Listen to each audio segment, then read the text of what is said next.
I would say that 5-year delay of me starting a disciplined investment cost me a 10-year delay in my retirement.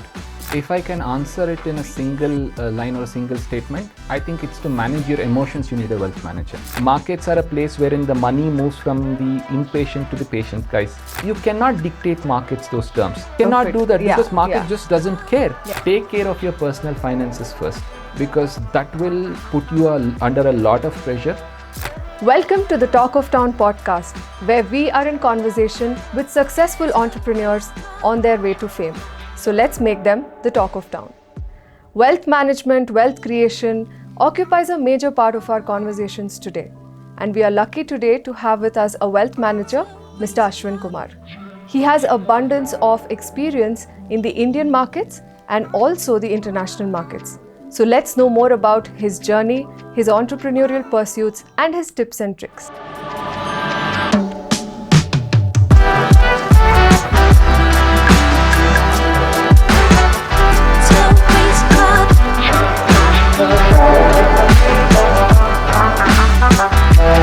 Hi Ashwin. I think let's get straight to the point, right? Let's address the elephant in the room. What do wealth managers do? Because I'm part of a lot of business circles and networking groups, and there are a lot of people who call themselves wealth managers. So what do you guys do? Hi Raksha, I'm glad to be here. It's not very often that you get a formal introduction on a podcast from your friends, so I'm very glad to be here. To answer your question, the definition of wealth manager just goes beyond the definition of a wealth manager itself or the name itself. It's not about just recommending or planning a finance for a client or just on the top of the list recommending some products or investments. It goes well beyond understanding a person's investment goals, understanding their risk tolerance, their family's risk tolerance, what their investment goals are. Investment goals can be purchasing a car, buying a house, travel also. As simple as a travel, your child's education, child's marriage, retirement, the most important, and of course writing of a will so that the assets are clearly passed on to the next generation. Okay, so I understand that there is no standard definition. Exactly. It depends on your clients and the family's need. So is it a possibility that when someone says they're a wealth manager, they specialize in areas, or pretty much all wealth managers do the same thing? No. You can have wealth managers who are just help you in estate planning, which is writing a will, passing on your assets to your next generation. There are wealth managers who specifically are designed and qualified to give you a mutual fund recommendation, who manage equity, bonds, fixed income portfolio. So there is wealth managers can be of different qualifications, but as a wealth management company, you could have people with different expertise and be called as a wealth management company, so that when a client comes to you, you are a one-stop solution covering all the aspects of wealth management. Got it. Now it brings me, I'm talking from a non-wealth management as a layman. I want to understand that today in this digital world where social media is sort of taking over our lives, there's so much content out there. Obviously, wealth and wealth creation is one of the hot topics on the internet. Especially post-COVID, I would say. Yeah. And it's something that people are now quitting jobs for. And there's so much information. Like today, if I go look at something, I'll find so many people who have created content on them. Now, as a layman, I could very well spend time on this and learn wealth management. I mean, that's what I believe. So in this sort of environment, where do you think, what is the value that a wealth manager, qualified wealth manager will add? Because I think people have these kind of myths that they can go on the internet, look at some influencers. So what is your take on this, and why would one need a wealth manager in this scenario? If I can answer it in a single line or a single statement, I think it's to manage your emotions, you need a wealth manager. Because the recommendations or the advice, even you have online tools that you put in your key, your age, your income, your debt, your financial goals, and it will automatically generate a financial plan and investment recommendations in the next 5 to 10 minutes. Yeah. But it does not help you manage your emotions, especially when the markets. See, what has happened, Raksha, is in the last 4.5, 5 years, market returns has been very staggering. But for somebody who has been in the market for, let's say, for 2 cycles, or let's say about a decade, they know how the market can pain you when you are least prepared. Yeah. And at such a time, you need some, it does not necessarily mean that, you go to a financial advisor, he will see what your portfolio has, what the portfolio you have, or what is the kind of investment you have. Let's restructure everything. Let's move to a different instrument altogether. It's not that. But just to help you understand that there comes a phase in the market where things can go against you, something that you're not prepared for. But from a financial plan point of view, but from your investment goal point of view, it's just that you need to stay invested. That consolation that one can give, I think that is where the role of the primary role of a wealth manager is. So as I understand, it's a customized plan. It's not really one size fits all. In fact, if I happen to, dwell into the financial goals or a financial plan of, of siblings, let's say a twin who are of the same age, everything is same, they will have different goals. So their investment, the risk tolerance, their investment goals to their income, everything can be different. So it's a very customized product that you need to have. Yeah. You just cannot take tips from an online source. While I'm not completely denying it, it's a good thing to start off there, because we've always believed, learning comes before earning. So before you invest or before you start your earning on, with your investments, you also need to understand what you're getting into. Yes, you will have a financial manager or a wealth manager or a financial planner telling you what to do, but it is also necessary to learn along in that process to know where your investments stand, what you are doing. Are you in line with the with your investment expectations or investment goals? Okay. And frequent review, all those things. I think it's very important for us to have a wealth manager to do all these things. Right. So that makes sense when you say it's emotional. So you not only like you're guiding them, but you're with them throughout. Absolutely. So Absolutely. Initially, I'm sure you have sort of know them better, know their goals better. Correct. And then sort of also take them through the journey. It's always keeping them aware of where they are going also. So it's a journey with them. Great. Now another thing that is floating the internet is FIRE, the most Googled word. Yes. Can you tell the audience what FIRE is? FIRE stands for Financial Independence and Retiring Early. Now it sounds too good to be true. Like I just feel like I have known stories of people, there's this guy who quit his job at 35. You hear it, there is a guy's story. But as a wealth manager, can you tell me that is it reality? Is it even a possibility that if you manage your finances, you can retire early and actually lead a life of possibly luxury? I don't know. See, again, it all boils down to what your investment goals are and at what age you want to retire, and what is your current earning and how much you can invest on a monthly basis. I'll give you a very simple example of mine. So let's say I wanted to retire at the age of 50 initially. That was the trend. I want to retire at the age of 50, travel the world. I want to ensure the kids are settled down and there are no responsibilities. I want to travel the world. But I wanted to have a target corpus for me, an X corpus, let's say a 10 crore or a 15 crore.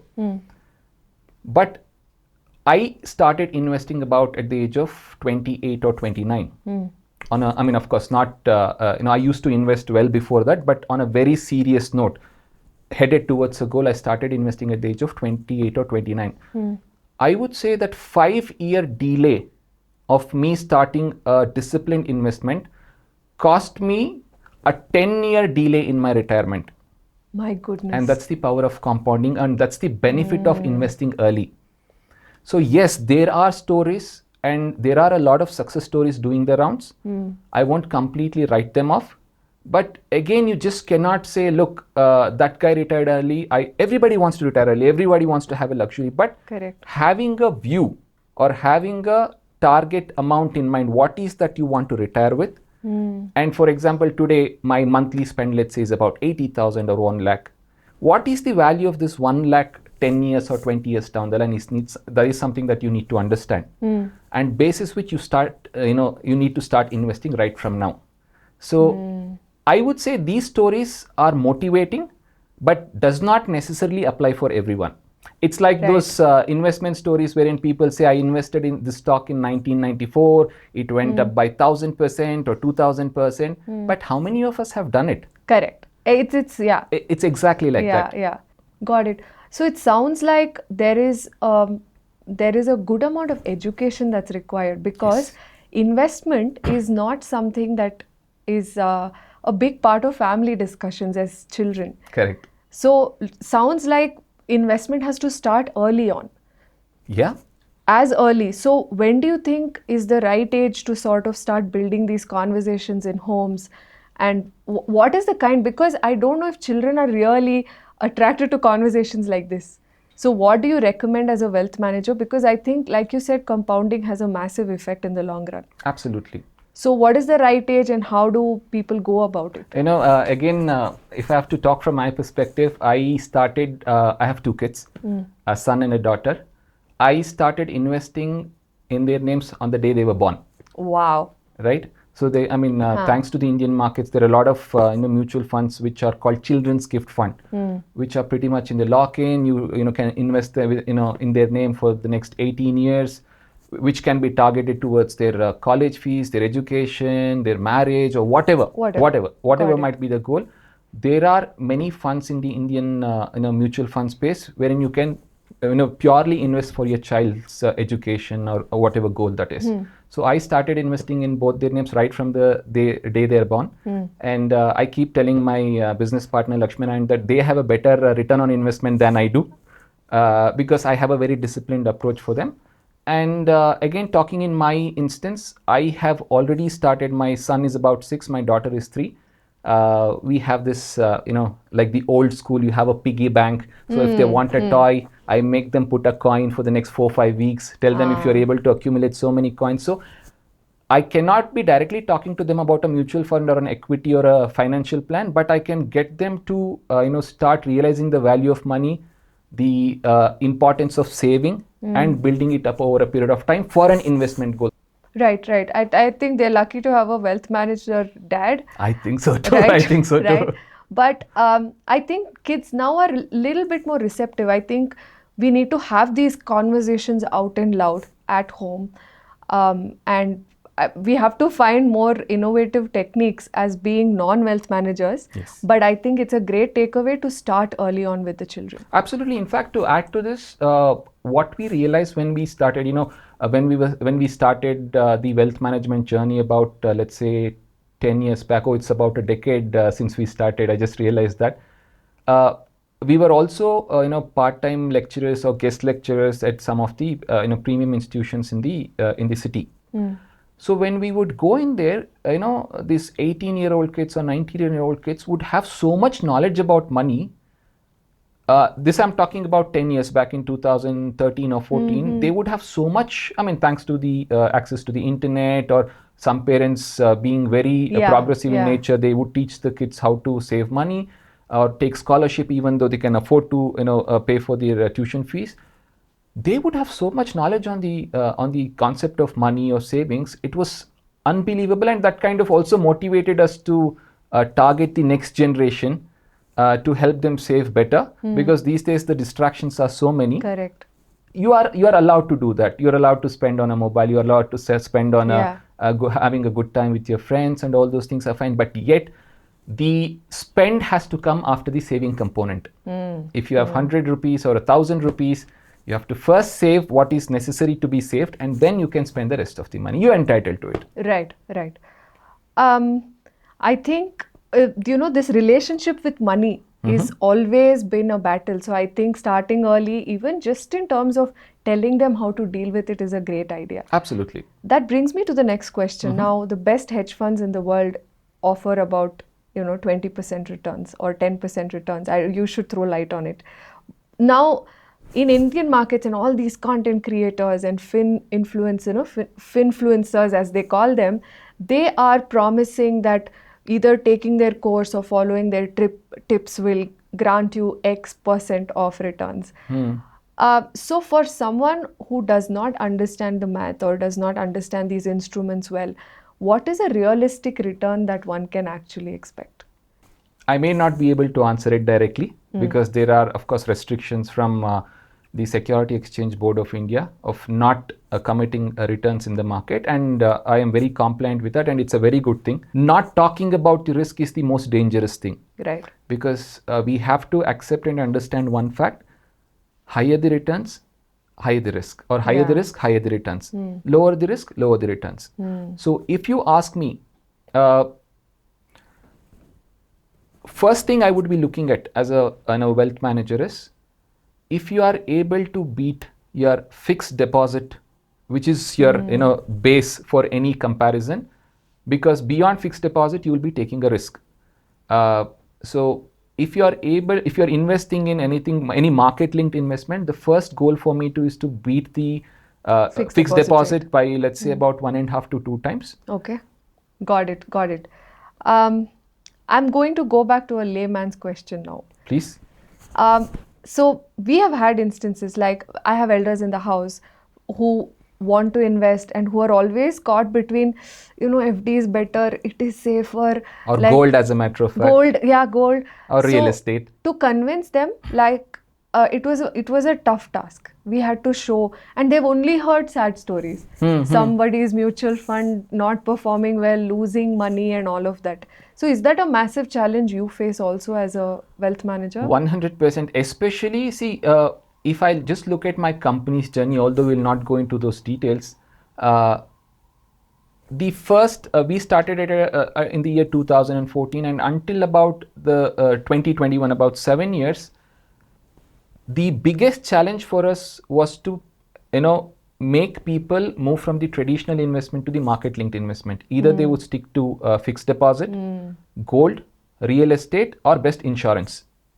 Mutual funds, PMS, or equity investment was only a few set of clients who were risk tolerant or would understand the markets. Today you have a lot of people with, of course, the access to information. You have a lot of people who understand markets, so there is no bluffing around with them.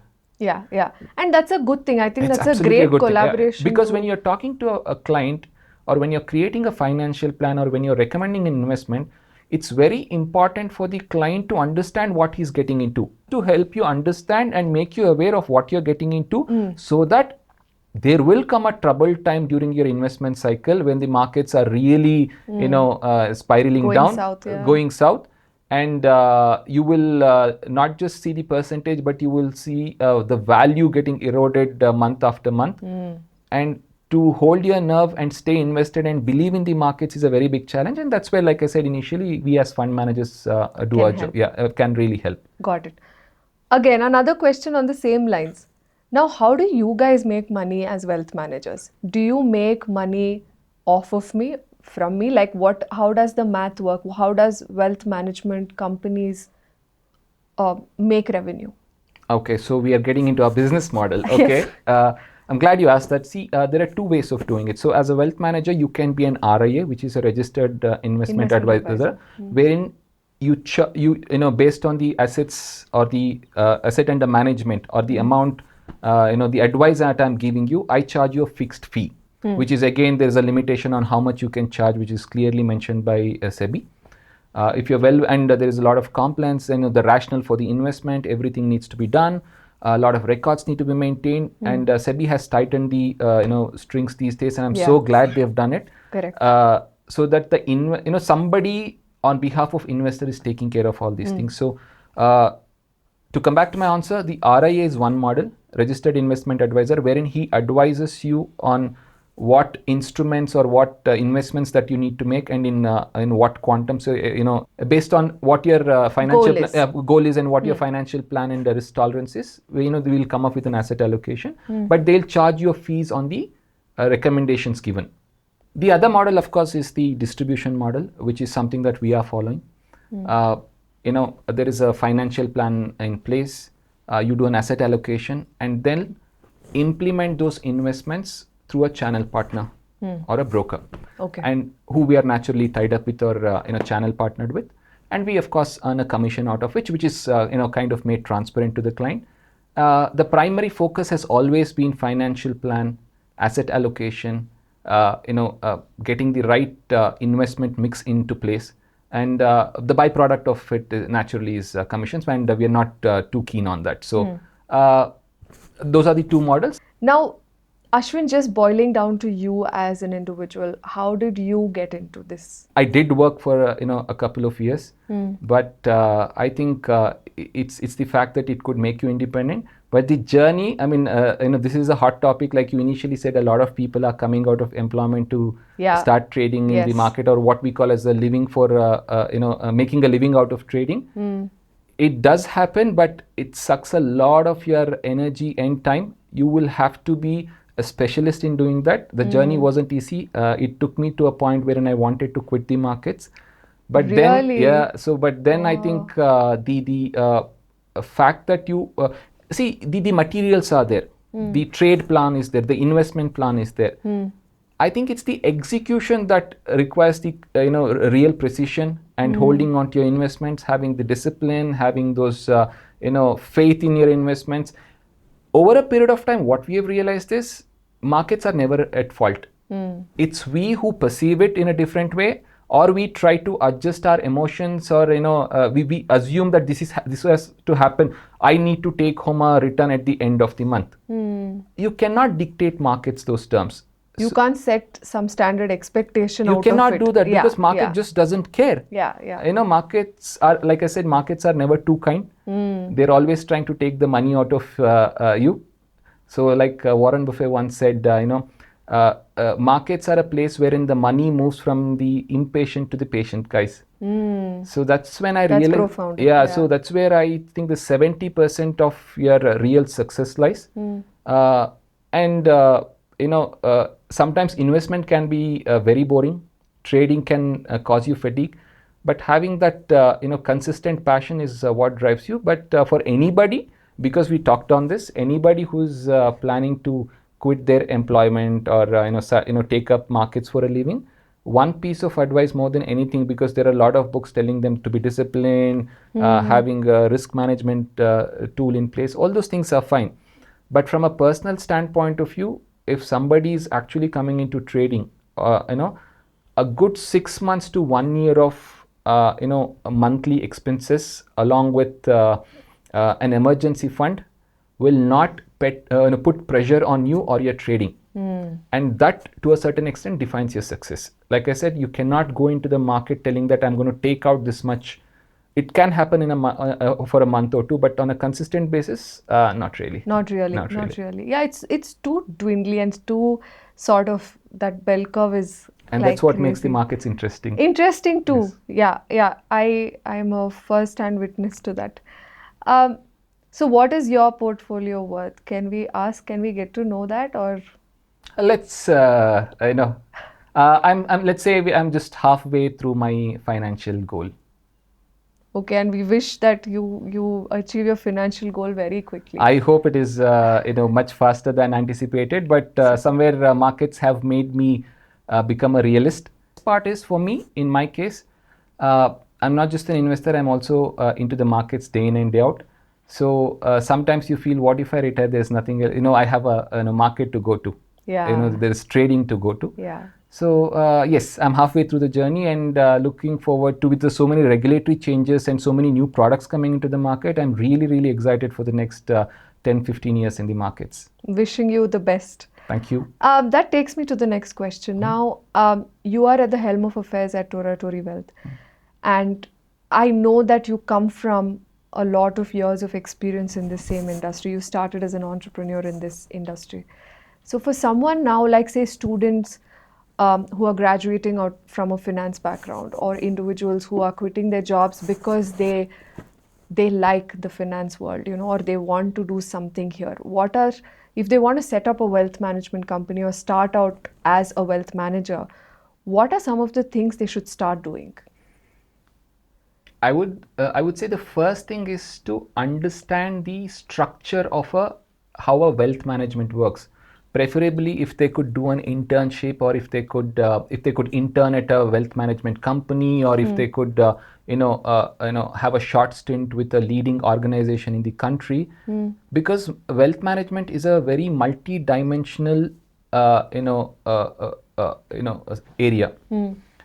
You could be a specialist. You could just be an equity research guy. You could just be into hedging. You could only focus on currency markets. You could only focus on commodity markets. You could only focus on financial planning, estate planning. There are so many verticals within wealth management, but it is important because at some point in time you will have to understand what the other verticals are to better help your client achieve better goals. More perspectives. Yeah, more perspectives. So it is important for you to first understand what the structure of wealth management as a whole, and find your target vertical. That is point number one, or what we call as get a hawk's eye view of the entire industry. Second is ideal to have a mentor. Having a roadmap but not really being rigid about it is also very important. I want to achieve X number of targets, asset under management in the next 2 years or 3 years is good. But you also need to be realistic, not to be disappointed, because for us the biggest boost in our asset under management came only after 7 to 8 years. Patience is key. Patience is key. So we were building that basic client relationship, our business model, our understanding. We were also trying to figure a lot of things out. So the first 7 years we were very slow, almost I would say snail or tortoise paced. But the biggest booster came after 7 to 8 years. So you need to have at least a patience of about first 1,000 to 1,500 days is what we would call. And point number 4, I'm just telling you whatever is coming on the top of my head. Point number 4 is to get the right set of qualifications and certifications. Today, NISM has a lot of certification courses, which many a times are mandatory before you take a wealth management license. So relevant certifications and qualifications are important. And point number 5 is there are so many products available. You cannot be doing all the products. You cannot be selling all the products under the sun.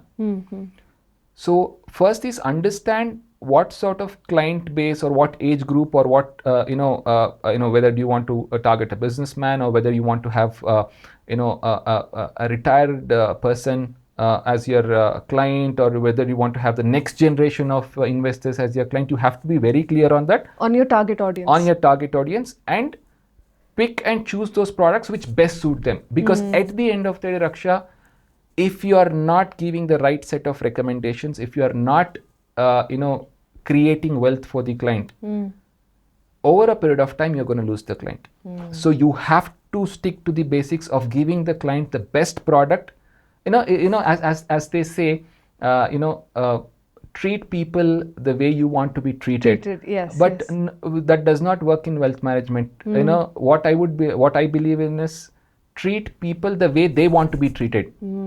So give investments which are most suitable to them, and not what you think is the best one or whatever earns you the highest commission. No.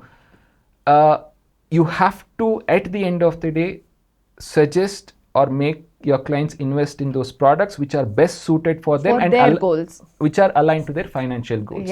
So that is very, very important. And finally, as an entrepreneur, if I can say, something that I initially thought that I'm so I have all the ethical practices in place, and we are such talented people.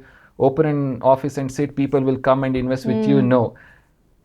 You might be talented, you might be very hardworking, you might be smart, but until and unless you go to your client or go and start meeting people and show them how you're different and ask for investment, keeping your respect in place, you're not going to get your, there is not going to be a top opinion asset under management. So you have to go out.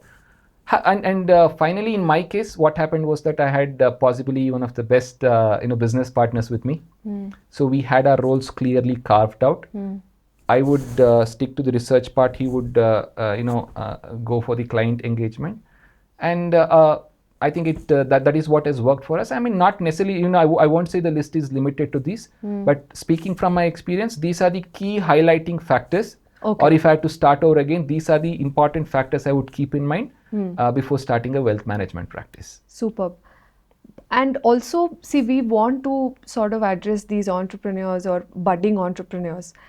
I think investment becomes the first question, no? Yes, you get your certifications, you find somebody, they have guided you. These are, behind the scenes, these things happen. But I think investment is the next solid question they will have. So what is the kind of investment and what is the gestational period to sort of break even in this business? See, again, it all depends on what kind of setup you want to have. When we started out, we did not have the concept of co-working space or working from home or anything.